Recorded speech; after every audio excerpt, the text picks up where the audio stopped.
My coaches used to say, you have to be all in. You have to eat, sleep, and breathe your craft, boys. Michael Jordan's personal coach put it this way: interested people watch obsessed people change the world. That was Tim Grover. I took those concepts to heart on the field, and it led me to having a successful football career, both in high school and at the collegiate level, where I ended my career living my dream, playing for Texas A&M University. I have now shifted that work ethic and obsession from the field to the pasture. And like you, I absolutely love the show cattle industry. It's hard, it's competitive, it's rewarding, and it's addicting. Here, I want to share that obsession with you. I want to discuss how to climb the mountain of success and change our operations and our industry for the better. It's time to turn on the film and get coached up on the Cattle Coach Show. Today's episode is brought to you by the Cattle Coach Academy. This is an online course that's whole objective is to help make you profitable.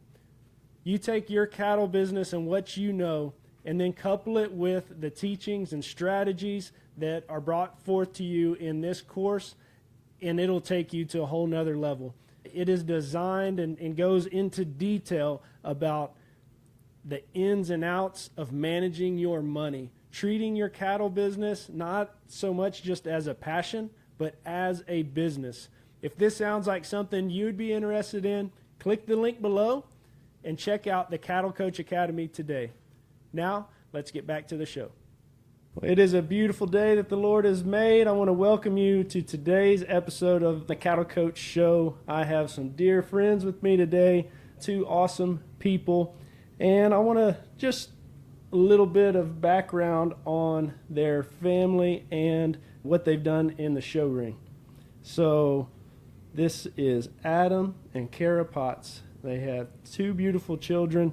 One of them has completed her show career and is now in college. And she says she had ABC breed champion at San Antonio, reserve grand champion at Arizona National with the calf that y'all raised, the Teresa Scott Pritchard Steer Showmanship Award at Fort Worth, breed champion Gert at San Antonio, champion American at State Fair of Texas, reserve champion American at State Fair of Texas, two reserve champion ABCs at San Angelo, two class winners at the legendary Fort Worth Stock Show, and champion black and fourth overall at Arizona National, and champion prospect steer at Arizona National.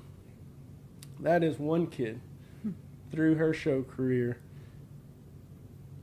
I think that is awesome. But I also know this guy to my right is a little bit competitive, and there was never a overall grand champion. How does that sit with you, Mr. Potts? Oh. And for those of you who don't know, he's been part of many. He has sold many, he has helped out with many, and I never knew this until looking at this list that Addie sent me, that y'all never got it done with her. How did that sit with you? Well, that's a good point you bring up. We got to start with a little heat. So it actually is a huge part of our journey and our story.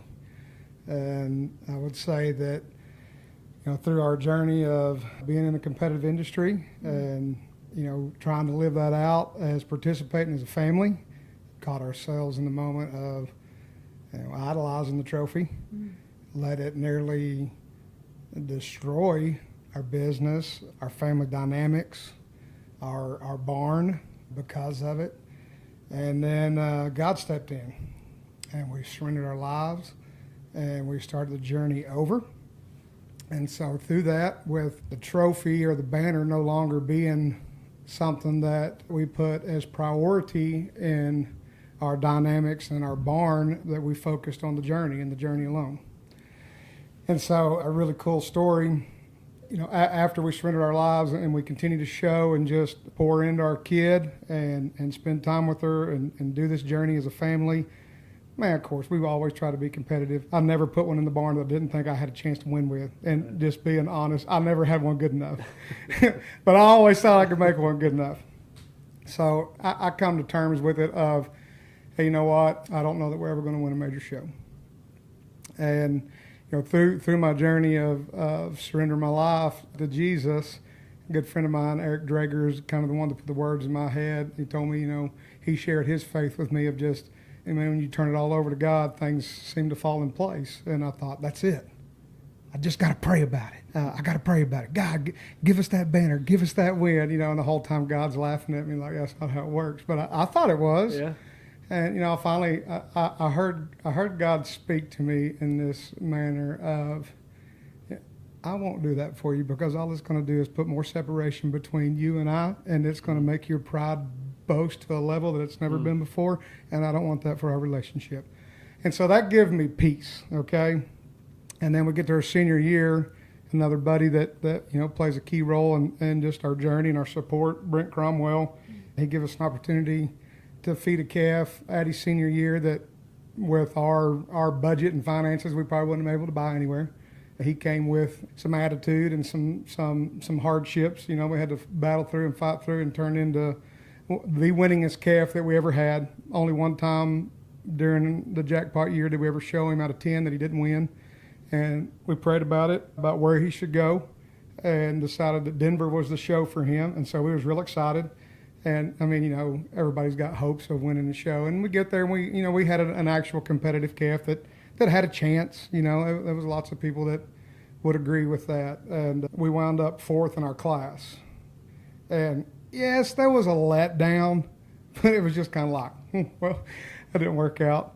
As Kara and I and Addie was walking the steer to ultimately walk him on the truck, he spoke to Kara very loudly in this, and at the same time spoke to me. He told us, he said, "You're walking with the grand champion." I hate the sweaty eye syndrome. And it was just a realization and a grateful moment to be where we was at. There was a time in my life that when I idolized the trophy and not being able to win a major show with my kid when it comes so easy for others that I helped. In that moment, I was thankful. I was thankful because if that had been our journey, it had never been enough. It's like anything else. Once you chase after something and you get a piece of it, it's never enough. Yeah. It would have deterred our family dynamics. It would have deterred our focus. And I share that all the time, focus on the journey, not the trophy. And it's so true. And so when we get to look back on our journey of trying to be competitive those last couple of years, man, it never bothered me. And just being at a place of peace and contentment because of Jesus, it allowed me to cheer on the ones that won, know how special those moments were, know how hard the fight is, where old me could be like a lot of us, oh, that calf sucks, he didn't deserve to win, they knew the judge, all the things that we do. Yeah. It allowed me to cheer for those people and root for them and be thankful for where I was. So, yeah, no, it's not a sting. And here's the other thing I share with everybody that I see get caught up and chasing the trophy. I was blessed to win some shows very, very, very early in our career of pursuing the club calf trade as a profession. Our very first year that we sold cattle, we won Fort Worth and San Antonio. And it was kind of like, well, this ain't hard. Those banners hang in my barn. I look at, it didn't change my life. There's nothing about it that changed my life. Yeah, it was fun. Sure, man, it was a high moment, but then you got to jump right back into the world and get after it and get to work. It wasn't like it changed my life. And I feel like we put a major show win. It's such a prestige thing that we think it's going to change our lives. The kids that I was able to help achieve that goal, it didn't change their lives. I mean, some of it brought more heartache than it did anything. Yeah. So, yeah, man, I still, to this day, yeah, I desire to win. Man, we got our first major show win last year with the calf we raised, winning the rodeo Austin. Yeah, it was cool. I was so happy for the family, so grateful for my buddies that believed in my stock and fought the battle of getting the calf bought and just the whole journey, man, it was cool. It changed my life. Yeah. You know, so yeah, not having that grand champion title, man, it don't mean nothing to me. That's crazy. Yeah, we got the grand champion, got 2 of them. Kara, what's your perspective of that particular journey? That was a sweet walk. I was thankful for the Holy Spirit and the transparency in that, for the perspective of it being her senior year. And it was that we're walking with the grand champion. It's got 2 legs, not 4. And she loaded up in her car, and we laughed all the way home. And we had, once we surrendered to not winning, we got joy back in our barn and in our journey. And we had lost that, focusing too much on the wrong things. Not necessarily with Addie, we were losing our fun because we were spitting.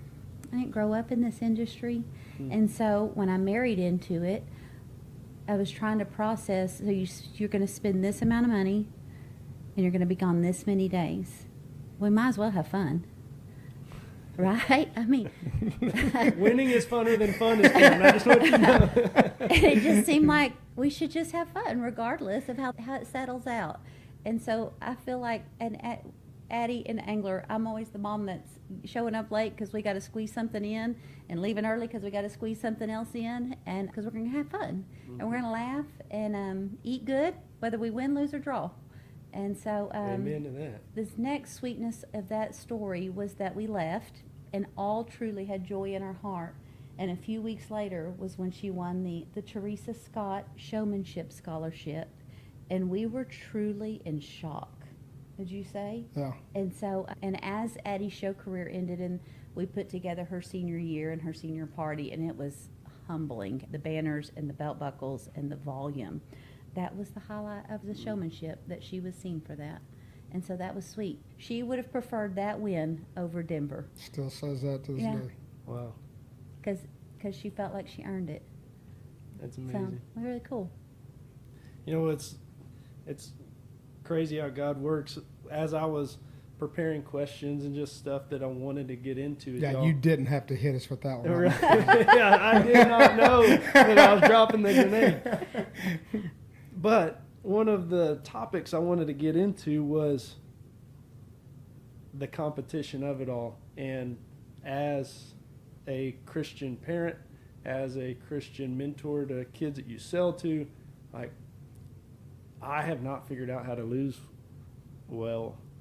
And so how do you be competitive with the quote-unquote the Christian way, right? Because I believe we're called to excellence.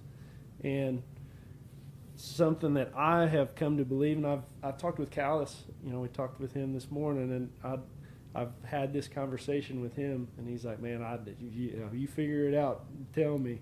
And there's this perception on competition, I believe, especially in the modern era, culture, sports, not even just the show ring, that it's, I hate to lose more than you hate to lose. And that's what drives me. And I think that's just being a sore loser. That's not being a competitor.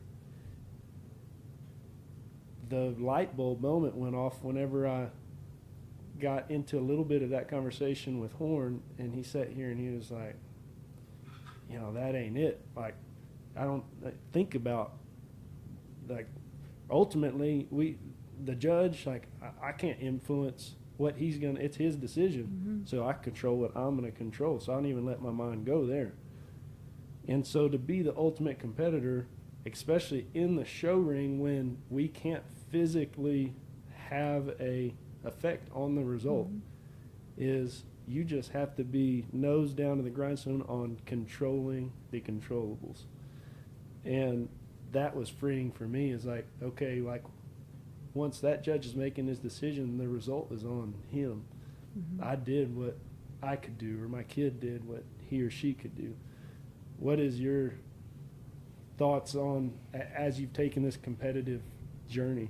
So the way that I handle this, and it affects, you know, it affects my sale. I'm not a very good salesman. I've always just been me, And when I see a flaw in an animal, I talk about it. When I know reality is for, a calf to reach a certain expectation, I'm real about it. And so even in the beginning, when somebody would show up to my place, I would ask them what their goal is. What's your goal? And still to this day, if they say, man, we want to win Fort Worth, I go, man, you need to go somewhere else. And there's been a lot of them leave. And, the pressure that comes with this because of the cost, and not just, the expense of the animal, but just the cost of doing it. There's a huge financial investment of, guys that are on there producing and selling in. Man, the pressure is hard for me. So when somebody shows up, that's the question. What's your goal? And if we don't have realistic goals, then I feel like I'm not their man, When somebody says, man, we just want to win. And I ask them, well, what's a win? Because if it's a trophy, then we got to readjust our focus, there's wins in daily battles. There's wins in getting one to eat what you want him to eat. There's wins in getting a dummy, broke. There's wins in getting inside of a calf's head. There's wins in, learning how to be a better showman. There's all kinds of wins that if we focus on the journey and not the trophy in the end, that every project should be a win. Mm-hmm. And I know that might sound cliche and that like, man, Pot's a fuddy dud. He don't want to win. No, man, we bang and go as hard as anybody when it's time to go. But I'm also a realist. And so, with that, it has been a challenge because there's so many variables. It's not, everybody has close to the same product to offer. We all, kind of have a same base of a cow herd. We all use the same sires that are doing what they're doing out there, and so there's products that are capable, all around. The variables are, from birth till he shows of what can get that animal there, and there's some of them that we can't control. We can control how we act and what we do, but I try to be a realist, and if somebody shows up and is like, man, I want to win the show, I do too. Heck yeah, I do. But if that's what our true goal is, like you're going to show up here and you're going to pick out this calf and you think that's the one, I'm grateful that you believe in my stock, but man, there's probably another outfit that's better suited for you. But if our goal is that, hey man, we're going to buy this calf because we like him, he fits what we like, he's within our budget, whatever the case may be, and we're going to give it all we got. Then I jump on board and we go after it. But it is a competitive industry. But I'll say this till I'm blue in the face, man. When we focus on the trophy, we will lose every time. Mm-hmm. Even the one that wins the show, there's going to be loss in that. Mm. Just like I said, man, it's never enough, Just like for me, the first 2 wins in my first year of trading, it was like, it was easy, And then here I went, dove off head first into idolizing it and chasing a trophy, and eventually it cost me a lot, and so I don't know that that's the exact answer you were getting, but you asked how I handle that situation of just the competitiveness of win. Man, if that's all we're focused on, then we lost before we ever got started. Yeah. And what would you speak into that?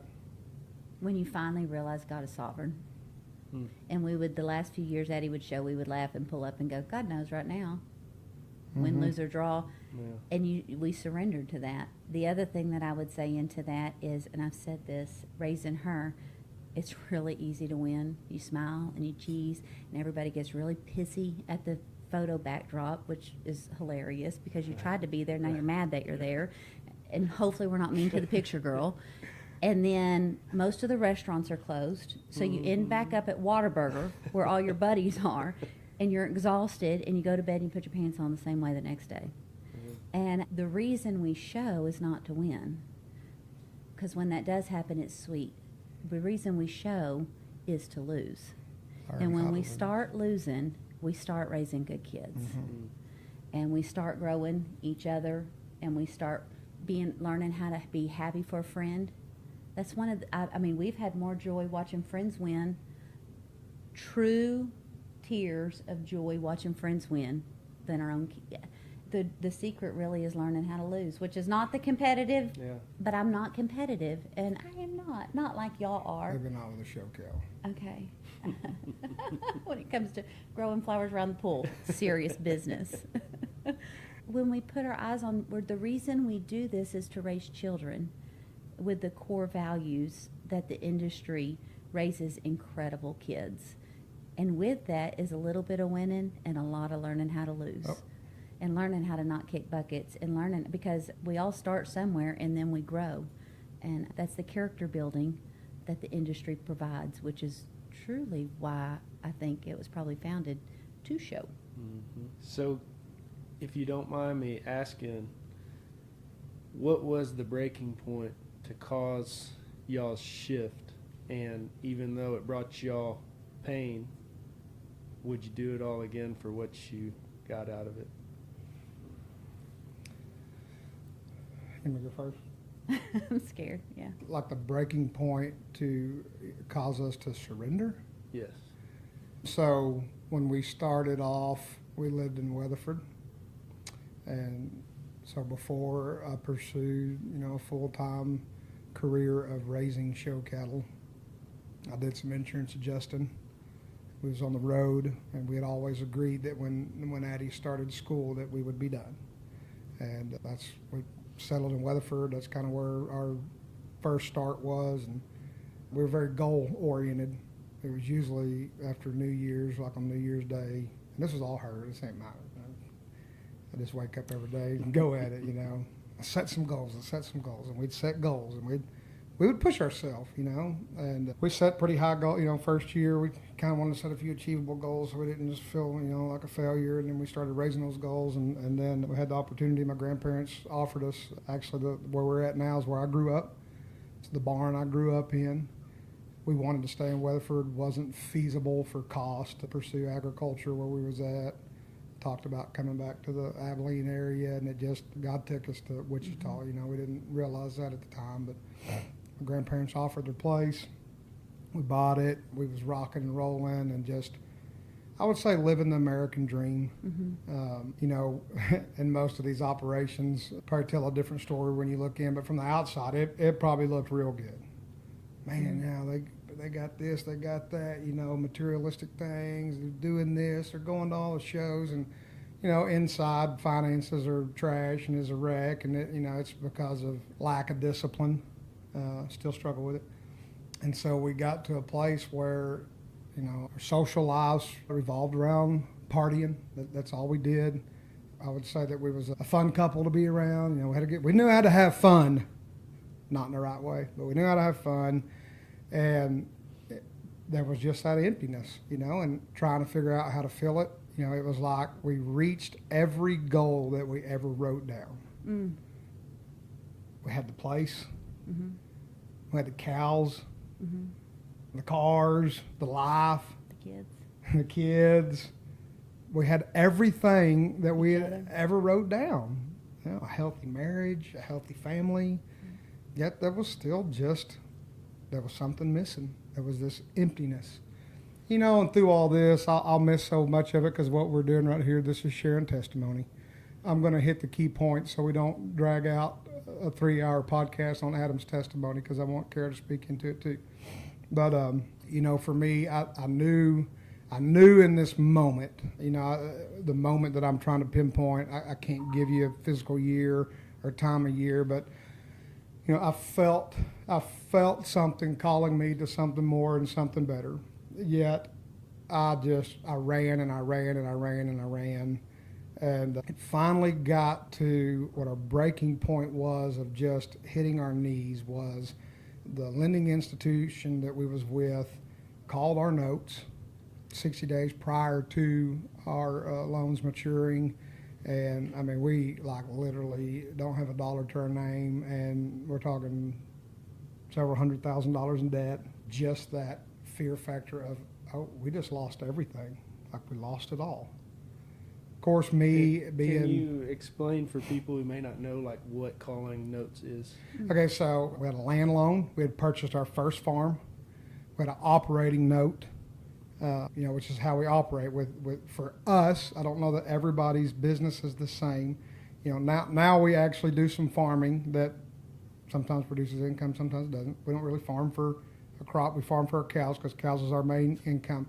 But for us, and solely at this time, only raising, I don't know why we call them fall borns, they're born when it's 150 degrees outside. So raising July, August calves, selling them primarily in the month of March, we have to gather our income in a 60-day window to last 12 months. And people that do what we do understand what I'm talking about. People that don't are wanting to get into it.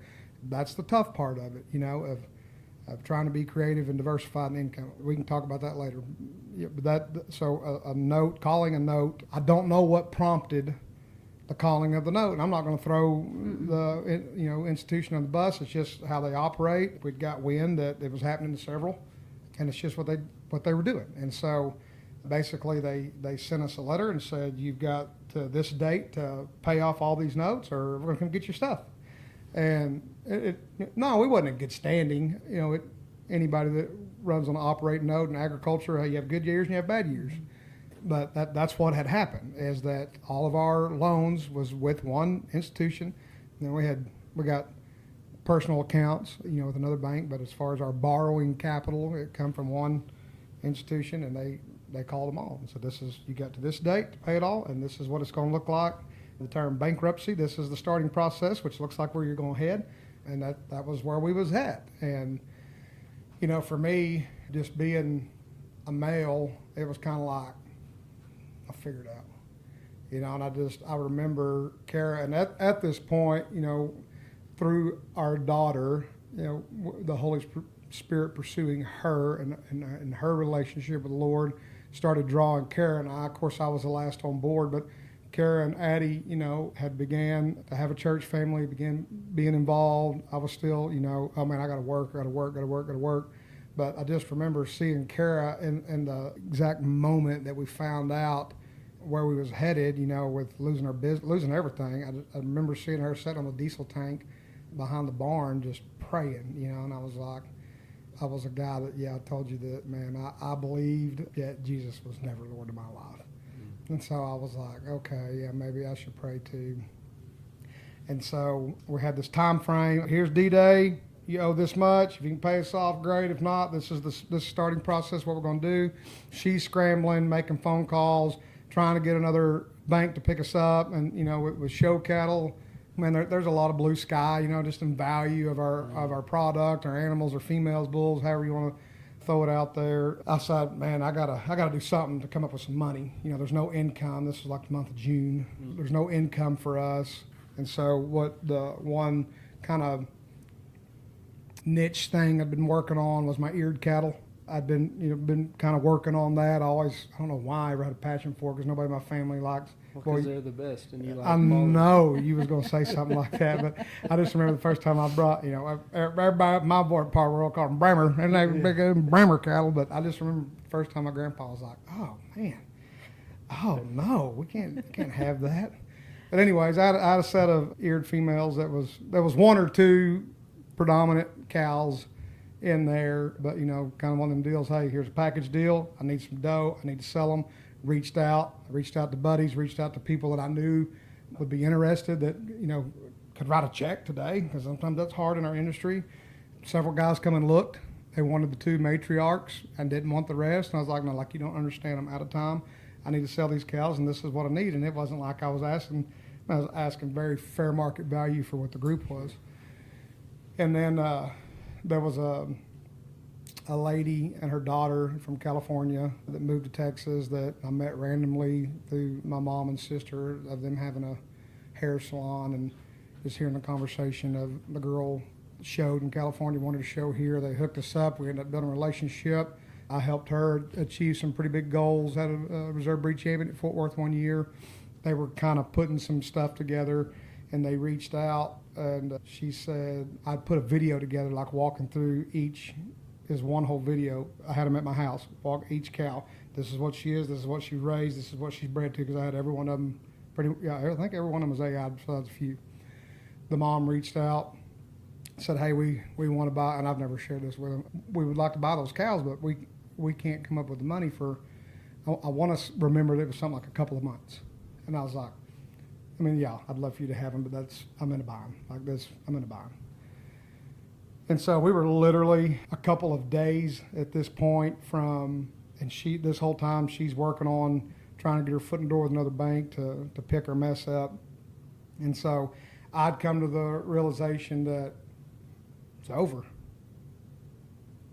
And to be honest with you, because of, where I had let us go of just playing keeping up with the Joneses, that was kind of a sense of relief, to be honest with you. I was like, well, okay, so it's going to come with headaches. It's going to come with baggage. We're going to start over. I don't know what we're going to do. Cool, go get a town job. I don't know, but at this point in this time, right now, that almost sounds appealing. And so I got in my feed truck and I drove to the farm that we purchased. I think that was the year after we had purchased it. I can't remember. But the farm we purchased actually was the first piece of ground that my great-granddad ever purchased. Mm. So there was some sentimental value there. There was just some things. And this time, when I look back, I couldn't have, admitted this at the time, but man, I see so many areas in that time where God was pursuing me, and He showed me those winks, when I really, just like right now, reliving these situations. There's so many. I was like, oh man, that was you, God. That was you, God. That was you, God. And so I'm sitting in my feed truck, sitting in the gate at the farm, our first piece of land that we had purchased, and it's a great farm. And I was saying goodbye to it.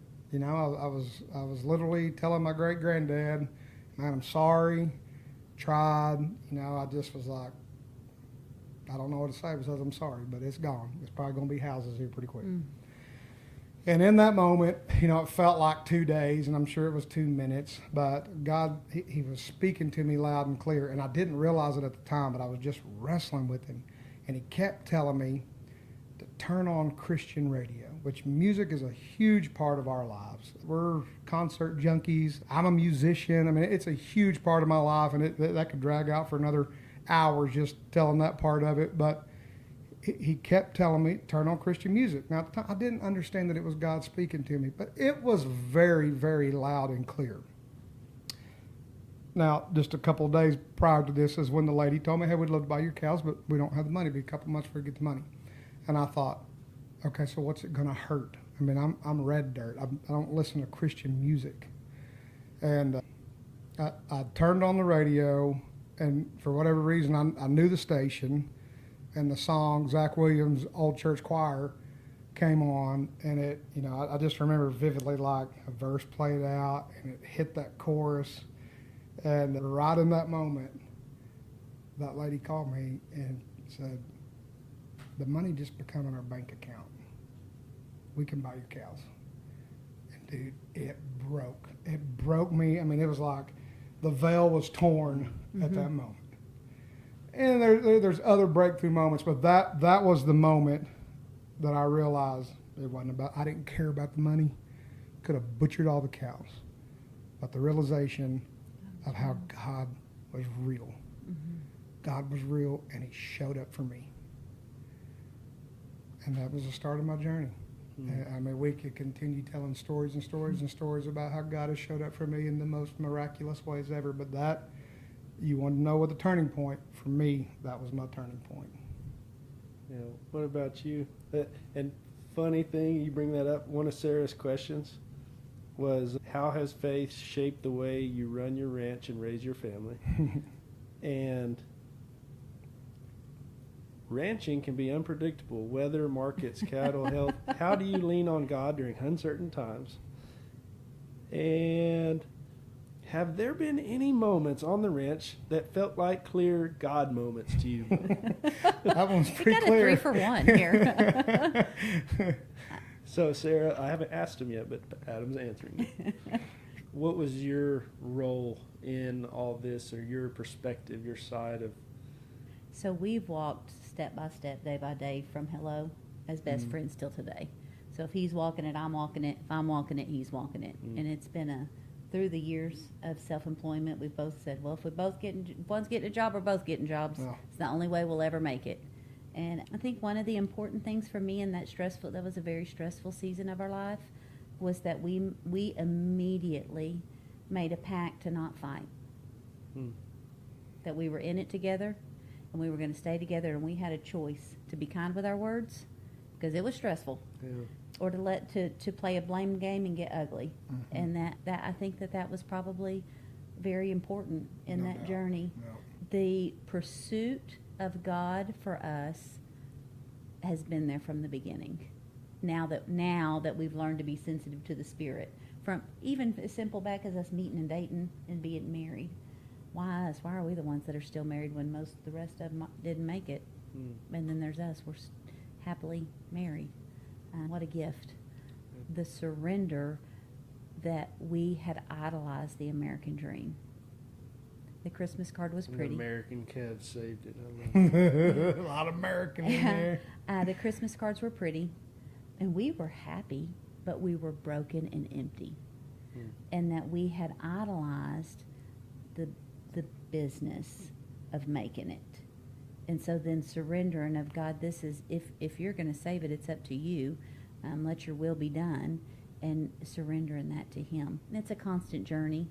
So I'll tell the story of God leading you to the bank that picked us up. Cold called her. Yeah. And God, so it was, as you were telling your story, I was like, yeah, and but God, and but God, and but God. So God was in all these details. But yeah, God's in every detail of that to this bank. And of course, I had our portfolio completely ready because we just had turned it in. And we were driving from Wichita Falls to Abilene, Texas, and she said, well, pull in. And I was like, oh, like right now? Yeah. And it started there, and to this day. Hold on. We walked in. She was a stock show kid. Yeah. And it was just like. But God. Yeah. She is an asset and a gift to our business to this day. Fought for us. Taught Believed in us. us. Taught us. Helped us. Protected us. Yeah, a lot. We didn't have any of that previously. It was just it was just a spiral. So to speak into, those that are interested in pursuing, a life raising show stock, or just, what it looked like, or the battles or the challenges, man, I hope anybody that is listening to this that's wanting to pursue that, I hope you're blessed financially where you don't have the financial struggles. But if financial struggles, or if you're starting with nothing, which was our case, man, get with a banker that's a teaching banker. Amen. That wants to see you succeed, that teaches you the ins and the outs of banking, because it's a game. Yeah. Like, it is a game. Yeah. And she's vital in this. And so I think you asked this question, would you do it again? And oh my gosh, just the gift of changing banks is such a blessing. Came from such a heartache, and such a blessing. You asked me before the podcast, when we were eating earlier, about the course and why I did that. I believe that this scenario Is everyone? is 90% of our industry. Yeah, nobody talks And about it. nobody admits it. Yeah. And from the small circle of people that I've talked to about it, me living through it, I know the impact and the implications, and that is why I made the course. That is exactly why I made the course. And there's literally a lesson, a section of it, a module that is about banking. Well, And it talks about the risk on notes being called. It talks about the types of loans you can get, how to utilize them, when to make them mature because of our timeline that we have and don't have constant cash flow. And I know all these things because my banker sat down and taught them to me. fortunate. Yeah. Thank him for it. Yeah. Every day. It's a gift. Yeah, it is amazing. It is amazing. Thank We you all learned the for hard way. sharing. Yeah. Well, But well, in what that, it was in our previously, it was just like, oh, you need money? Sign Dude, here. I mean, he just kept feeding us rope.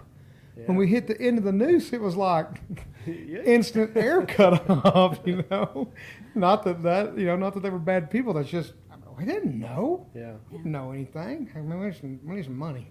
Yeah. Yeah. let's shift gears just a little. Thank goodness. Ooh.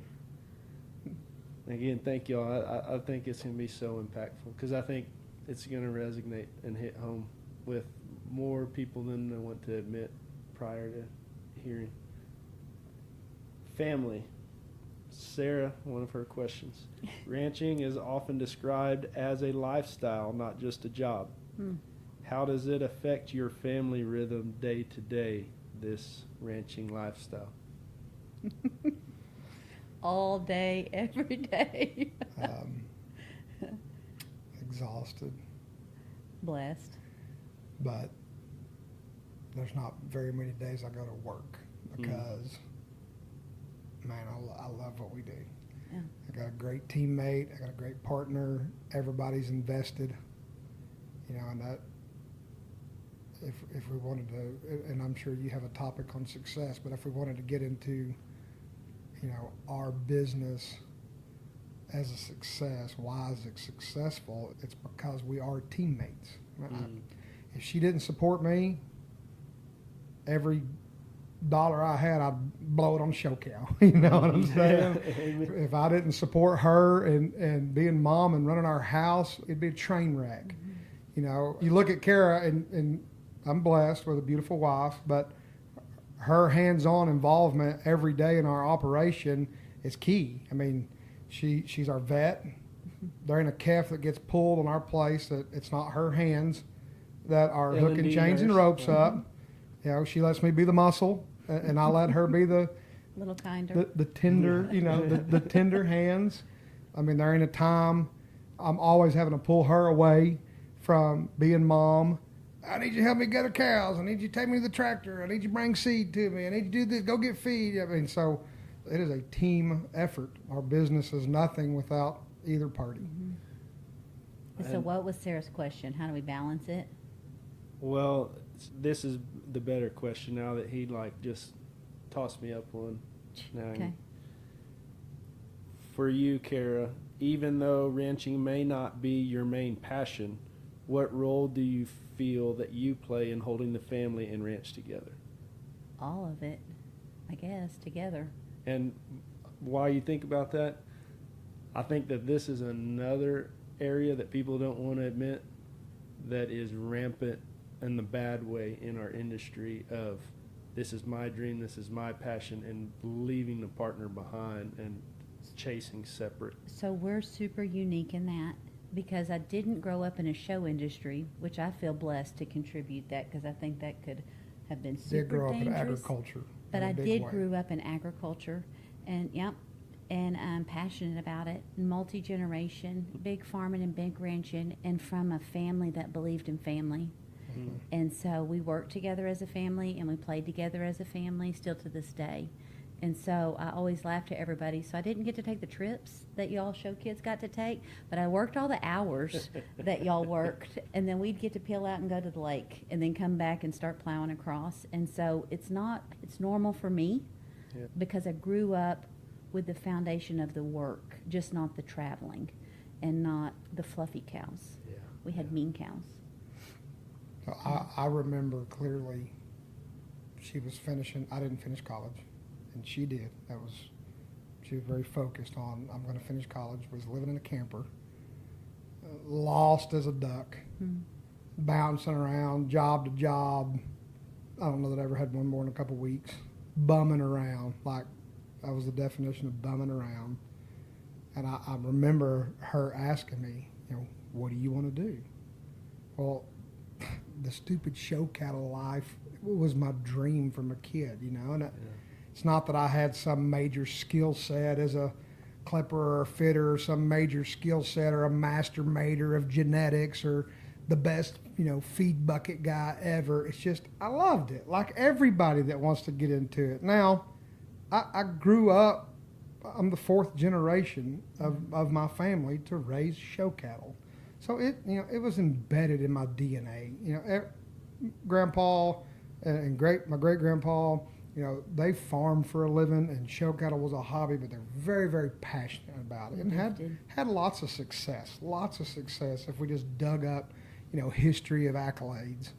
But I just remember Kara looking at me and saying, if this is your dream, I want you to chase it, and I'll be right behind you every step of the way. And that is the only reason that we've been able to maintain a healthy relationship, a healthy marriage, is because she supported me. You know, ultimately, no, it probably wasn't be what she picked, but you've fallen in love with it. Yeah. With the self-employment comes with a lot of freedom, and so we honor that with our kids. And so one of us drops our kids off pretty much every day, and sometimes it's together, and sometimes it's either one, and one of us picks them up. And Addie used to beg to ride the bus, had the worst parents ever because we wouldn't put her on the bus, and I'd tell her, one day you'll be thankful. And we'd be at the middle school picking her up, and then she finally started driving, and you hurrahed, and I cried. And then 11 years later, we have our little angler that came along, and so we're kind of the young parents and the old parents in this scene. And here we are, the old parents, dropping him off and picking him up every day. And if we had careers, we wouldn't have that freedom. Yeah. And so, and there's stuff, as our parents are getting older, stuff comes up. There's never a question. There's, yes, okay, go. I got it till you get back. And that's a big deal, right? But talking about ranching, and it's kind of funny to consider what we do ranching, Right. but I guess technically we ranch, we cowboy. You did tell me you had like a mountain lion eat a calf last year, so Yeah, that's yeah, pretty that rangy. is we kind of rangy we on do Red some, River. but I call it like I'm a redneck. I ain't a cowboy, I'm a redneck. Like, I do redneck things. Right. You know, I just talking about, you know, when she was talking about just jobs or whatnot, this always comes to mind. Like, there's always seasons of our life, you know, where money's tight, which is a lot of the season. But, you know, when things are tight, we can look at somebody that has a worldly, secularly, typical corporate job, but income is steady. They know, you know, at the end of the day, at the end of the week, exactly what's coming in. There's a lot of times that we can look at that and, you know, envy it when we're stressed to pay our bills. And we've never had a friend that gets to know us or builds a relationship with us that has a corporate world job that doesn't long for what we have. And so, you know, just to encourage those that are pursuing a life in agriculture, it is a way of life. And we love it. But what is the price of that freedom that you talked It's priceless. about? It's priceless for You us. can't put a price on it. Yeah. That's that Grand There's Champion tough we walk days. with There's at Denver, always, Colorado. even for the guy that, you know, whether you're a row crop farmer and have that golden year where it looks like there'll never be another bad day, and there's still counts. bad days. Yeah. You know, and for the guy that is in the you know, the worst economical or regional area to produce, whether it be cattle or crop or whatever, that you've never had a good day financially, you know, you still walk in freedom. You know, you still get the blessing of just experiencing creation every day, being out in the middle of it. And so it is. I mean, you have to go into it with a focus of it's a way of life. Yeah. Sometimes that focus is hard to come I by. think that would be hard if we didn't both grow up. For sure. So, and I think that's probably a gift that we've had, that, like, we still eat at a kitchen table. Yeah. And the town folk friends have a really hard time of what time's dinner. It's quitting time. It depends on the day. We live our life that way, but because we're on the same page, we've raised our kids that way. And so when we all get done working, that's when we eat. And there's not a number. It's just a season, when the sun sets. Yeah. Yeah. I'm thankful for that. As you look back just business-wise on the rock bottom scary moment where surrender had to come, and then you met this banker and learned so much, what is some of the key things that you do now differently to keep you out of the mess, or what's some of the things you've implemented that you learned that have kept you on the road trajectory up rather than down? So what she has coached to us, and we have not mastered it, diversified income. You know, we have tried and tried and tried to rack our brains on a service to provide that will produce income. Everything that we've come up with takes away from the focus of our main business. And so it's always been a challenge to have diversified income. So, okay, well, we know that this right here, what we're doing, it makes a profit, so produce more of it. Well, you get to certain levels where overhead starts eating up profit and just things like that. And so for us, what we have done to diversify income, where we were 100% calving in a window only to produce a product for, one area or one window, in this case, raising, I don't know why we call them fall calves, Right. fallborns for Texas majors, to start raising springborns.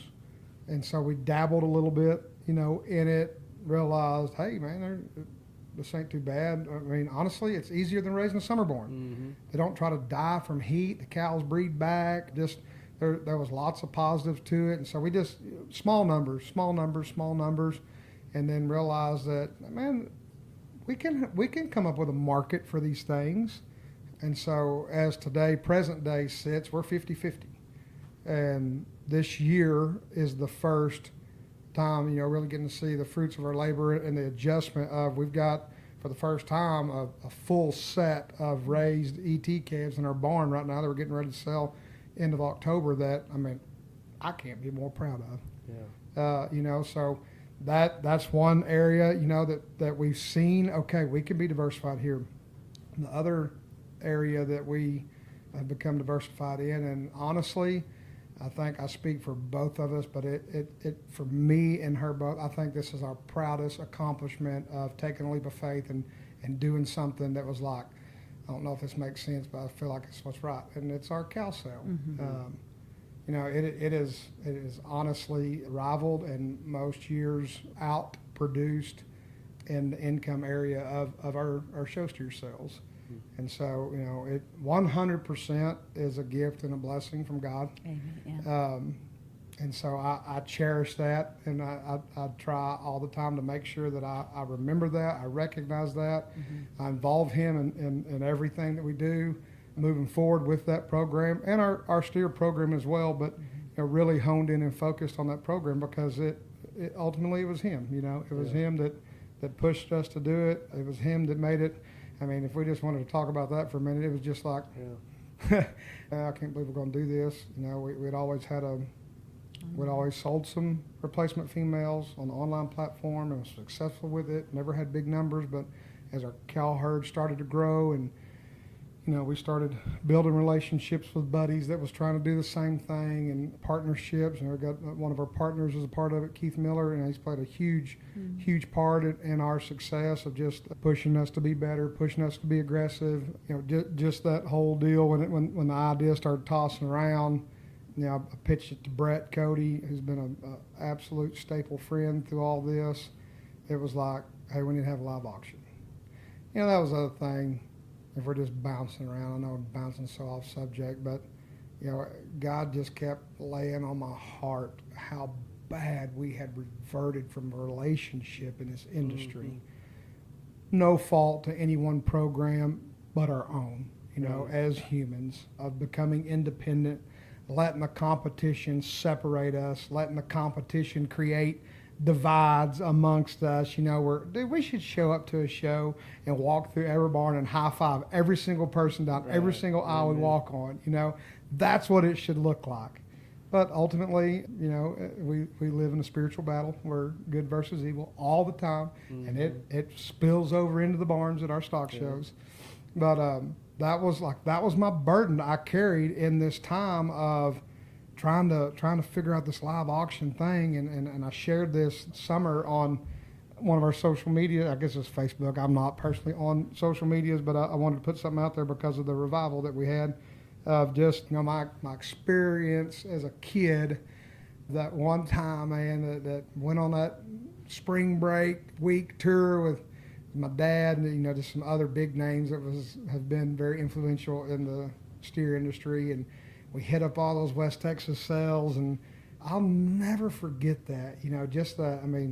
I'm a sale junkie, dude. Just the rattle of an auctioneer and just that feel and that vibe, man, it feeds me, So it's a big deal to me. But just that relationship that was in that, where I saw, my dad being buddies with his buddies and me being buddies with those dudes' sons, and just the memories, and it was just like, golly, man, we got to get that back. And there are some incredible outfits that have never let that die, and I'm so thankful for pushing through, because we've learned on the backside of it, it is a lot. Yeah. Like, it's a lot. But, I started participating in a few. What does this look like? Did some steer sales, did participate in a few cow sales, and it was, it always, intimidating. It was intimidating. Yeah. Upfront money is a lot. There's a lot of reasons not to do it. Yeah, there is. But God. But God just kept laying it on me. We got to get relationship. We got to get relationship back in it. We got to get. And I tell people this all the time. Like,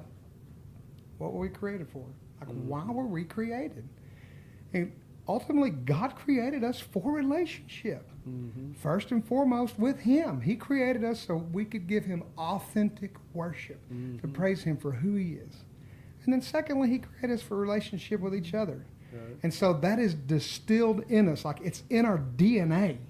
And so we wonder why we're at this state of ickiness of where we are, because of technology and phones, that we have totally abandoned relationship. Everybody's just in this depressed state. It's because we're not feeding that part of our DNA, So that was part of the. And then it feels so good whenever you're in those moments. Oh, like at for y'all sure. sale with the worship going on, it was just an incredible moment. Yeah, no, because it's a part of us, how we were wired. When it's right, it's how we're wired. So this first leap of just doing this thing, we hauled them down to Caldwell that first year, and we had no idea we were going to lose your grandpa.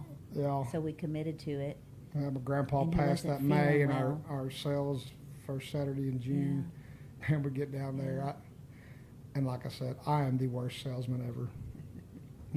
We kind of try to do promotion stuff, but I'm not a cold call kind of guy. Yeah. I'm going to give my buddy Ferris a plug here. I was at his house the other day, and he called it dialing for dollars. I don't dial for dollars, And so I didn't know if anybody would show up, and we're sitting up there, and I mean, just the amount of effort and work it was to haul 68 cows and an operation 5 hours from home, the labor it took, and just it was a lot, to get there, and not very many people showed up. And you want to talk about a gut-wrenching feeling. And that's where I got to sit on the block and see how awesome that tool of CCI was. And we come home and we sold all of our cows. We averaged more than I ever possibly would imagine that we would average. Yeah. And it was just like, how did we do that? There was nobody here. Yeah. And so we get home, and I just looked at Karen, and I was like, we're doing it in our backyard. Like, that's what we're doing. God blessed us with this place. He has called us to be hospitable, to show hospitality. So we're going to use what God has given us. Good catfish. Cook some catfish, build relationship, and so that's where. And even that next year, and I know it takes time to build on something and to get it stabilized and established. But that next year, I remember. Like literally, and I mean, I'm just throwing it all out there, being vulnerable. I think we had 7 or 8 on-site registered buyers. We sold every one of them and increased our average. And it was just like, okay, we're doing something right. We're doing something right. And then as you've seen this year, I mean, tent was full, people everywhere, having a great time, kids swimming, jumping on a jump house, in and out of the house. I mean, it had a good feel, and that was the vision that God gave me of this is what we're going to do with this. And it's family friendly. For sure. Yeah. Kids welcome. And I want to thank y'all for that, because at this point I'd been to a lot of sales and wanted my family to come, and Sarah's like, really, you're going to have me put up with these kids, and you're going to be off manning around and talking and buying stuff, and I'm not wanting to interrupt you, and they're going to be driving me crazy, and it's going to be hot. And Kara's like, no, that's why we did it. Like, we got the pool going, we got a jump house, the kids can be running in between the auctioneer and the. I'm like, yeah, but if you met my kids, like it's gonna happen. And she said, no, that's why we're doing this, and it was the most enjoyable time. We got to stay in a hotel and jump on the beds and talk about the friends they met, want to go back the next day and see all the friends. Like, well, they probably won't be there. It's not sale day anymore. And it was incredible. Lawson even got him one bought. Didn't get one bought. I know, it was about to be traumatic. He got to use what was his phone? He called Grandma?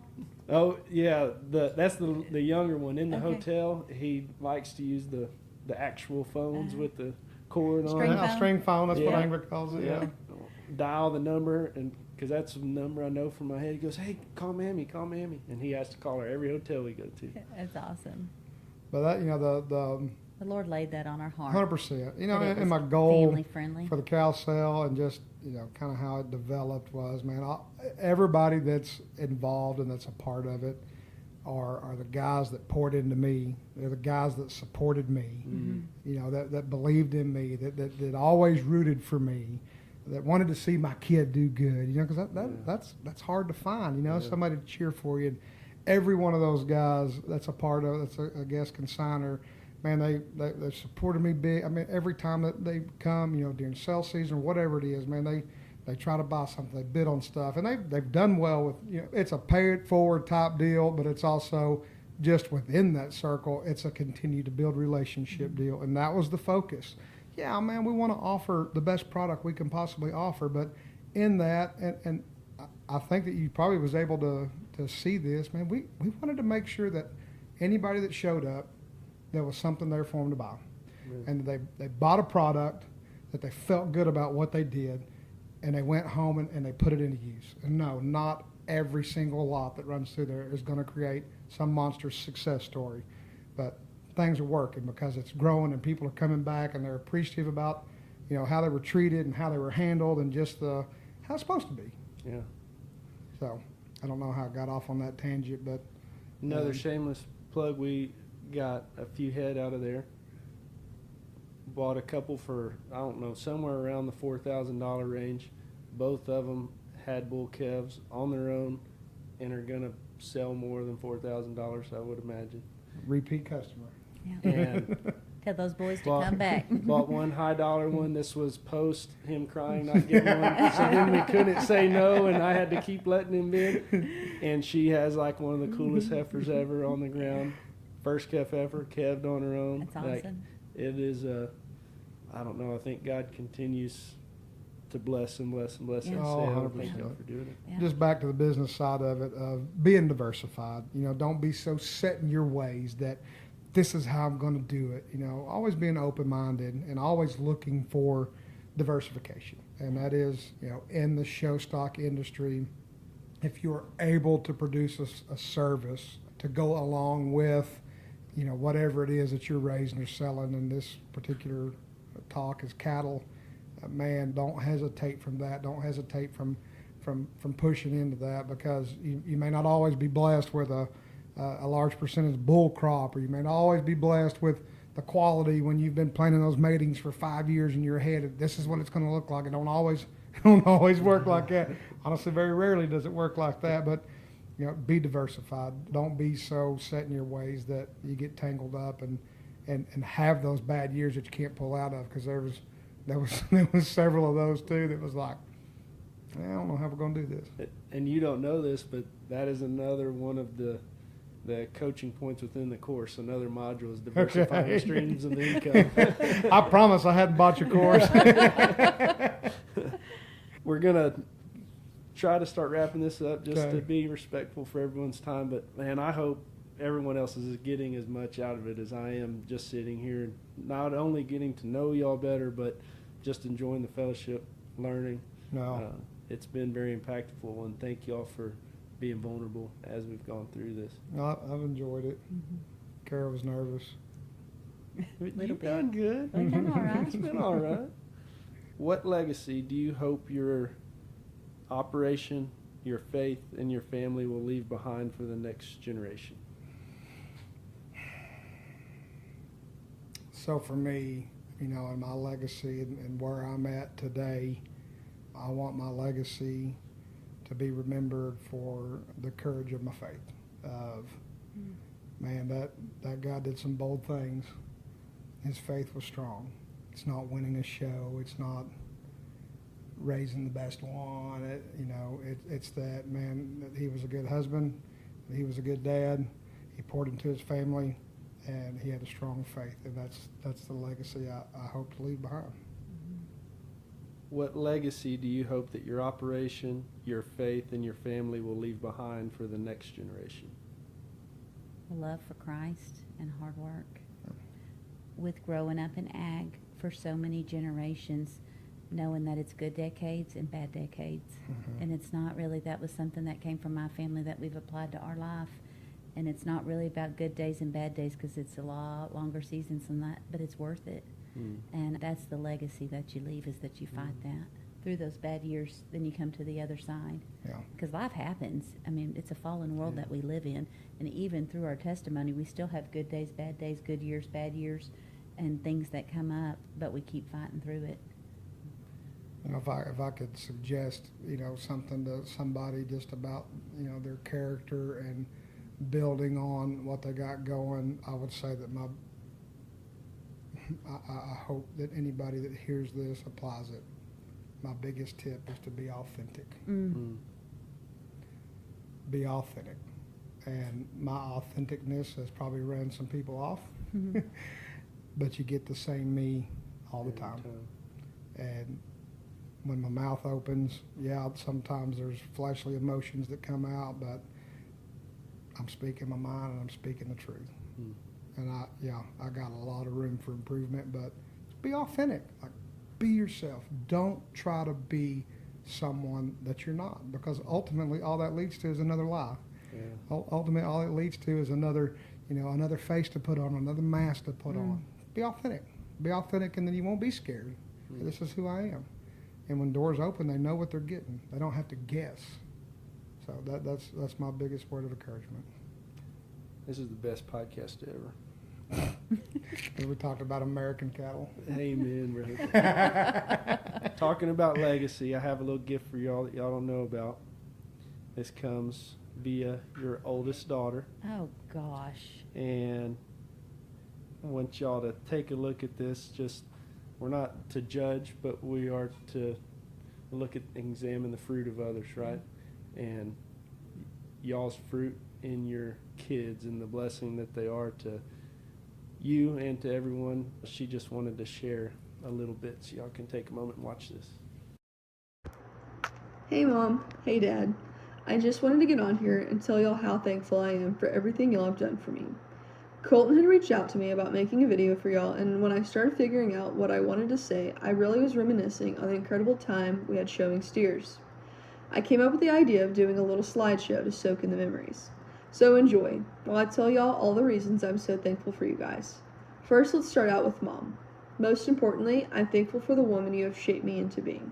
I'm thankful that you were my biggest cheerleader in life. Whether it's the small things or the big things, you're always there for me. I'm thankful you pushed me to never give up and to chase my dreams. I'm thankful you're always put food on the table and work hard to keep the house clean. I promise those things do not go unnoticed. I love your kind heart and how much you care for other people. Being able to watch you pour into other girls has been so cool to see. I'm so thankful that you're getting to bring light into other girls' lives just as you have done in mine. Dad, I'm thankful you have taught me so many life lessons, from how to have a strong work ethic to not giving up and backing down from a challenge, even when I'm just about ready to call calf rope because the crazy steer wants to kill me. Growing up, you have pushed me to be the best that I can possibly be, and I'm so thankful for that, because I know if I put my mind to something, I can achieve it. I am thankful that your love for the cattle industry has poured into me and has made me love it too. And I'm thankful for your wisdom and wise words throughout the years. It's so cool to see you pour into other people and show them how to walk with Jesus. You're shaping so many lives, and I'm so proud to call you my dad. Thank y'all both for everything you've done for me, and I love y'all both so much. Allergies are getting heavy in here again. Yeah, they keep cutting onions. I know. She's a good one. Well, thank y'all so much. One last question. Was it worth it? Would you do it all again, the whole journey to get you to this point? I wouldn't change anything. Oh, it's a yes. Absolutely. I asked his grandpa that. No. And as we were losing him in hospice, because he farmed, and so he knew the question, and the good decades and the bad decades. And I said, was it worth it? And he said, absolutely. And I asked him if he had, one more wish. And he said he wanted to go climb up in that tractor and hear her run one more time and take his bride on one more road trip. Yeah, There we go. And I feel like that's where we're settled with that. I wouldn't even change the mistakes because it's what has shaped and formed us to be who we are. Thankful for God's grace, never giving up on us. We were pretty too strong-willed, hard-headed. Were And determined, and he didn't give up on us. Yeah. And so I'm thankful for that. I'm thankful for the opportunity with the self-employment that we do get to pour into other kids and to have the freedom for that. It's a blessing. Thankful for Adam and I driving here. We're talking about what kind of questions is Colton going to ask us, because the email was pretty vague, just to be transparent. And I think one of the things that we talked about that we haven't talked about here is how important your team is. And we spent about an hour reminiscing. Friends? Yeah. like one thing that you just was kind of, and now we kind of know how your schemes work. You trick everybody. And one of the things that you'd said was, you know, it was kind of like keys to success or one thing. If you took it away in your operation, get onto that. you know, what would be the one, like what's the one kryptonite, or, you know, Yeah. opposite of kryptonite. And we talked about it, you know, and it's our team. Yeah. We can't do this without our team. And It's our team. It's not just each other. It's It- not just us and our kids. No, it's the ones we travel to the show with, Yeah. the ones we stall with, the ones that support us, the ones that cheer us on, the one that we cheer videographers, on, The our photographers. photographers, our videographer. promote. It's the team. It's the The banker. relationships. Like it is the Yeah. one thing you can control. Yeah. Yeah. And we, Who do you after we surround yourself surrender- with? So the question I asked, just so y'all know, was there's so many factors that go into a successful business, and to be successful in the show ring, and some, you know, you have certain talents that you're good in this area or that area. But if I took one away from them, what would steal your joy? What's the one that would kill the deal for you? And that's the answer. Yeah, it's that our was team. given. And, And and my friends that have oh, never veered off, my staple guys that even when we was in the middle of battles and even when we was in the valleys, man, they were still my friends. Yeah. And they we- know our home's when open, we was on and they the come stay the night if mountaintops, they're driving through. They were still the same friends. Yeah. Yeah. After we surrendered our life, though, that was one of the first things that the Holy Spirit convicted us of is to choose that team wisely. Is there fruit in their life? I've always been big on that in the barn, because our kids were watching, you know. But as we walked this surrendered life, to choose even more wisely, and so there was a sweet journey. Yeah, I Our sat there family, my thinking I shouldn't- parents. But your team is it's the one thing that you can't control. Yeah. Who you let pour into you. Yep. Who's your inner circle? Thank you for bringing that up, because I have it written in 3 different, on the iPad, in my phone notes, on a sketch piece of paper, not wanting to forget that, and I forgot it. Okay. You know. No, anyway. We're thankful for our team. I hope our team, that they each one of them know, and what a blessing they get to walk the and year. When we're in a break of our family showing career, I don't know if Angler will show or not. We tried, and It's man, unknown.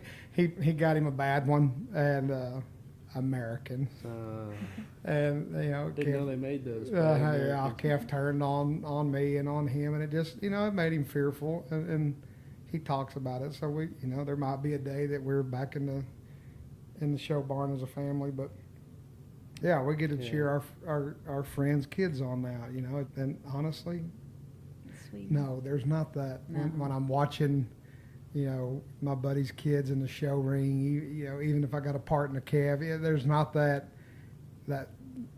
feel, that emotion when it's your kid. But it's so awesome to get to sit back and just cheer them on. Yeah. And when the tough outcomes happen, to get to be there, because I know how I wanted to react, and I know that they're wanting to react that way too. Just encourage them. the guy's opinion, man. Yeah. You know? And what people don't realize that once you've been doing it a while, or once you have a different perspective of it, or once you've competed, this deal is so minuscule on, like, that's not a dominant win. There's very few dominant wins in our industry because it's so competitive. 100%. You could re-rack them, take them back in, and that it just hit the judge differently. 100%. And you go from first to fourth. You nailed it right there, dude. And people think it's so definitive, and so much so that when they bought from you, they thought that he knows that this calf is going to do good. Yeah. He knows Yeah. it. And we don't know nothing. Oh, Yeah. I know my opinion. Yeah. That's the other thing on judging that, I know you've got to judge some, I've got to judge some, and I'm always like, when I first, a couple of times, I got to, be asked to evaluate a show. It was like, yeah, man, I want to do this because I want to be able to give back. I want to be able to be authentic and go out there and pour my heart into it, and then all the the worries come in. Well, what are they going to think about what I say? And and it's like, there's not a rule book Right. on what's right or wrong. We can all stand ringside and go, no, he's this and he's that and he's that. Where is the rule book? Right. A guy was asked to give his opinion, and it's his opinion.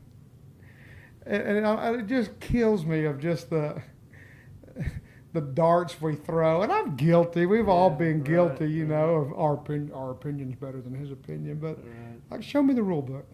like, where is there a right or wrong? And the expectation. You hit that right at the very beginning of if your goal is to win Fort Worth, the expectations that come with that. Oh, man. And it just makes it not fun. 100%. It steals your joy. Yeah, you have less than a 1/1500th chance of accomplishing. Well, you throw the all goal. the variables in that, it's a bigger fraction. You're It's right. a smaller fraction than Right. that by tenfold. Yeah. I guess just talking about all that, like, know your why. Like, know your why. If this is something that you're wanting to pursue, a life in ag, a life in the show stock industry, what's your why? Because you never won a show and you want to win a show, man, that's a tough why. And that's what led a bunch of people to be in the industry. Like, what's your why? Is it your passion? Like, what are you passionate about? Why? Like, know your why. That's something that we always ask in a lot of things that we do, and a lot of ministry stuff. Like, what's our why? What's your why? So I think it's important to know that. Yeah. Because if you ever do bump into somebody, somebody that is trying to, chase after a dream or a lifestyle of, and be able to share your why. Yeah. Because why do we do this? Because we didn't want to leave the stock show seat. I mean, Ask Colton. Colton, well, you're supposed to ask you your yeah. question. What's your why? Why do you and Sarah do this? I've always done it because it's a passion of mine. And she's always supported it because it was a passion of mine. But what the why has evolved into is seeing the fruits from the relationships. I'm at a point now where this kid's buying his first show calf. Now he's in college. Yeah. And being with that family the entire way, it's lifelong relationships that have been built. And I love breeding the cattle. If you took the mating decisions away from me, that would hurt my heart, and it would take the fun out of it. But making the most numbers of good ones, my only drive is because I have all these families that I love and I want to take care of them. And if I don't have enough good ones to take care of them, I feel like I'm missing something and I need to do it right. And so they drive me to be better and make more. And it's my why is the relationships. And I've asked God, especially when I had the climb sale and in that season of surrendering the whole operation. You know, why God? Why God? Why God? I listened. Okay, now why? And he just gives me little tidbits and little tidbits. And the main thing was laying down my pride. Yeah. And once the pride, and want to let everybody know that is a continual. Mm-hmm. Just because you did it Oh, once absolutely. doesn't mean Every that day. it doesn't come back. You have to do it again. But once you do it, then you know how to do it. Mm-hmm. And you know the fruits that can come from Mm-hmm. it. And so my why with God is I will do whatever you want me to do, but it's my heart behind it now. If you say go, I'll go. If you say stop, I'll stop. And being in tune with him, and when he says go, and then but doesn't tell me why, when he says stop and doesn't tell me why, it hurts, but then you see it. Yeah. And you look back, and that's the most beautiful thing. Well, so your influence that you get to see on the kids, you know, and that's what created the passion for me, was the guys when I was a little kid who do what we do. That was my heroes. Mm. You know, and I look back on it and I'm like, I can't believe I wanted to be That was that a guy. bad hero. Yeah. Yeah. But Hey, that was a real downer for me. yeah, no, it was for me too. But their influence on me, and then knowing, you know, that they were that was, you know, like I looked up to those guys like in a huge way, and we want to think that, you know, oh, we're not that level, or we don't have that influence. And just here recently, and I know that I do, but I have to remind myself of that. And it is a big part of my why. You know, you get that one family. Mm. You get that one family that, like, you feel God puts a spotlight on them, and it's just like, oh, I'm supposed to pour into them. Mm. You know, and you see the progress and you see the influence. But I had a very, very faithful customer from Paducah, and he was a really cool kid, and I never really knew that how big a influence I was on him, because I was kind of hard on him. Like You're tough love. I was kind of a butthole, you know, when it came to bring the steer over, wellness check, trim feet. I mean, like, there was never a time that it was like high five, good job. It was like, dude, you got to do this better. You got to do this, you know. And it was through love, but I remember thinking at times of, I can't believe that kid wants to come back over here. You know, it's like every time he comes over, he gets butt chewing. Man, he was involved in a tragic accident last year, and it killed him. And we attended his viewing. We didn't get to go to his funeral. And in that viewing room, I looked up, and there was I think it was a quilt. It was a quilt. And it had all these pictures on it. And dude, a large portion of that kid's childhood involved me. And it was just in that moment, it was like, don't ever take a visit, or, you know, somebody coming to let me look at their kid. You know, don't ever take those moments for granted. And it fueled my why. Mm. You know, and just like yours, you know, mine changes too. You know, I had this passion of wanting to be these guys, you know, and then it was like, I don't really want to be those guys, you know. And then God steps in, and it's like, no, this is your ministry. Yeah. And so now that's my why.